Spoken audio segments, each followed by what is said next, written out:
MP DElEd वाले जितने भी स्टूडेंट्स का यानी कि diploma in elementary education DElEd द्वितीय वर्ष के लिए जिनका पेपर शिक्षा में समावेशी एवं जेंडर मुद्दे का जो पेपर होने जा रहा है, ये पूरा का पूरा 8 जून का पेपर है, जो कि आपको परीक्षा में 100% आपको दिया जाएगा। माय डियर फ्रेंड्स, जितने भी पेपर मैंने आपको जो हो चुके हैं बताए हैं, 100% वही प्रश्न आए हैं जो कि मेरे द्वारा चैनल पर डाले गए थे।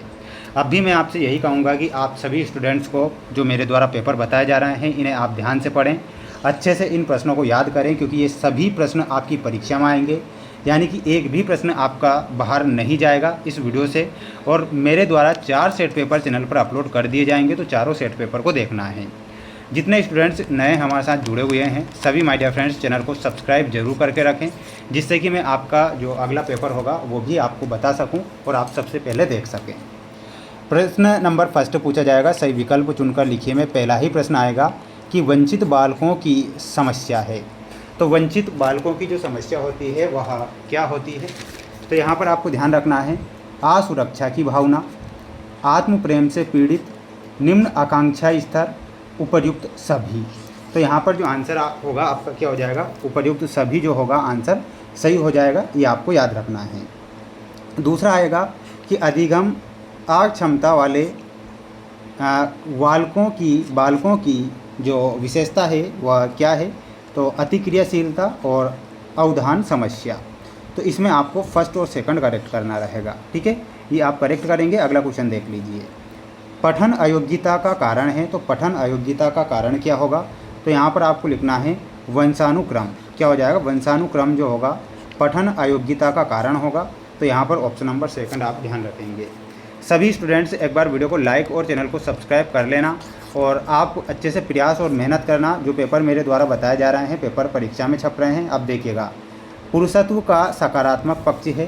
तो पुरुषत्व का जो सकारात्मक पक्ष होता है वो क्या होता है? इसमें ध्यान रखना है, परिवार के प्रति समर्पण। अगला प्रश्न आएगा, समूह भावना का विकास तीव्र गति से होता है। तो समूह भावना का विकास तीव्र गति से किस में होता है? घर में, विद्यालय में, मंदिर में या उपर्युक्त में से सभी।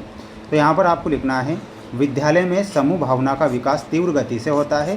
तो यहाँ पर आपका विद्यालय सही आंसर हो जाएगा, ठीक है। बढ़ेंगे अगले प्रश्न की ओर। अगला प्रश्न देखिएगा, ये रहा आपका अगला प्रश्न। क्वेश्चन आपको दिया गया है, दिए गए शब्दों में से सही उत्तर चुनकर रिक्त स्थानों की पूर्ति करना है। पहला प्रश्न रहेगा आपका, देखिएगा, बालक बौद्धिक रूप से भिन्न बालक हैं। तो यहाँ पर आपको लिखना है प्रतिभाशाली। यहाँ पर आंसर क्या लिख कर आना है आपको? प्रतिभाशाली आपको लिख कर आना है। पाठ्यक्रम समावेशी पाठ्यक्रम है, तो बाल केंद्रित लिखना है। यहाँ पर आंसर हो जाएगा आपका बाल केंद्रित पाठ्यक्रम समावेशी पाठ्यक्रम है। ब्रेल लिपि का आविष्कार कब होता है? तो 1821 में ब्रेल लिपि का आविष्कार हुआ था, तो 1821 लिखना है।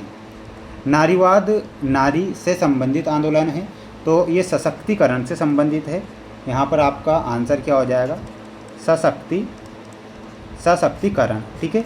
तो ये आप यहाँ पर करेक्ट करेंगे। आप इसका एक स्क्रीनशॉट लेकर इन सभी प्रश्नों को पढ़ लीजिएगा। अगला प्रश्न था हमारा कि शिक्षक की भूमिका विद्यालय में की होनी चाहिए। तो कैसी होनी चाहिए? तो शिक्षक की भूमिका विद्यालय में रहित की होनी चाहिए। देखिएगा, यहाँ पर ऑप्शन दिया गया है आपको,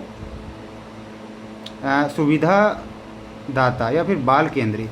तो यहाँ पर आपका जो सही आंसर हो जाएगा सुविधादाता सही आंसर हो जाएगा। यानी कि सुविधादाता आपको कहाँ पर फिल करना है? शिक्षक की भूमिका विद्यालय में सुविधादाता होनी चाहिए। अगला प्रश्न देखिएगा, अगला प्रश्न आएगा, यहाँ पर पूरा क्वेश्चन देखेंगे। क्वेश्चन दिया गया है, एक वाक्य में उत्तर लिखिए में वंचित शब्द का अर्थ क्या है? समावेशी शिक्षा क्या है? लेखन संबंधी अयोग्यता किसे कहते हैं? पितृसत्ता का अर्थ और लिंग उत्पीड़न क्या है? तो इनके आंसर देखना है सभी को। देखिएगा, आंसर आपकी स्क्रीन के सामने आ चुका है, जिसमें आपसे वंचित शब्द का अर्थ बताया गया है। वंचित का अर्थ किसी आवश्यक सुविधा, वस्तु या अधिकार से रहित होना है या उससे दूर रखा जाना। तो इतना आपको स्क्रीनशॉट ले लेना है।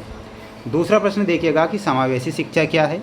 तो समावेशी शिक्षा में लिखना है समावेशी शिक्षा वह शिक्षा प्रणाली है जिसमें सामान्य बच्चों और विशिष्ट आवश्यकताओं वाले बच्चों को एक ही कक्षा में बिना किसी भेदभाव के एक साथ शिक्षा दी जाती है। तो इतना आपको यहाँ से स्क्रीनशॉट लेकर लिखना है।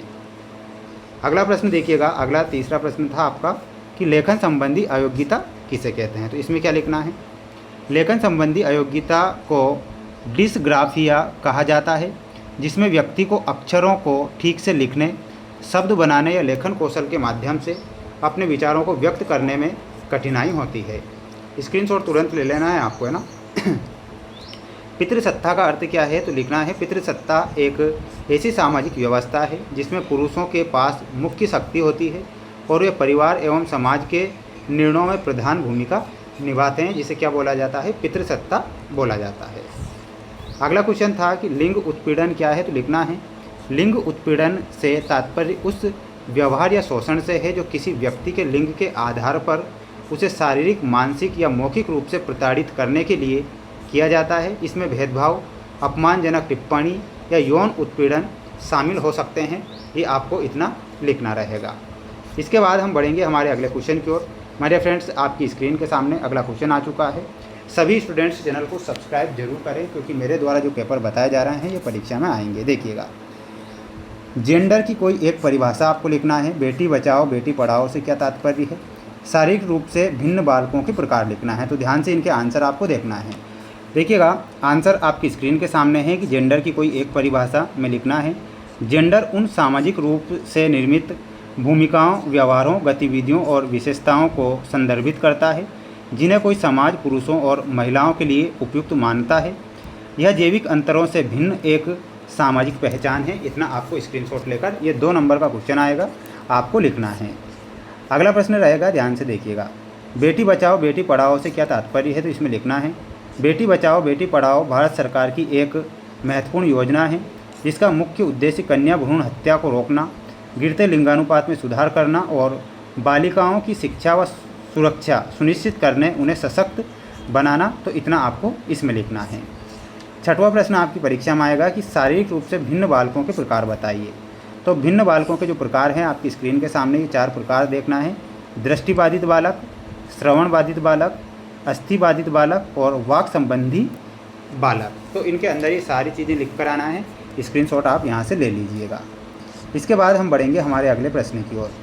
अगला प्रश्न देखिएगा, ये आपका अगला क्वेश्चन है कि शारीरिक विकलांगता की परिभाषा लिखिए। ठीक है, और इसके बाद केंद्रीय श्रवण बाधिता क्या है, नारीत्व से क्या समझते हैं, पुरुष प्रधान समाज से क्या समझते हैं। तो इन सभी के आंसर मैं लाइव क्लास में लेकर बहुत जल्द आ रहा हूँ। तो लाइव क्लासों में सभी स्टूडेंट्स जरूर जुड़ें।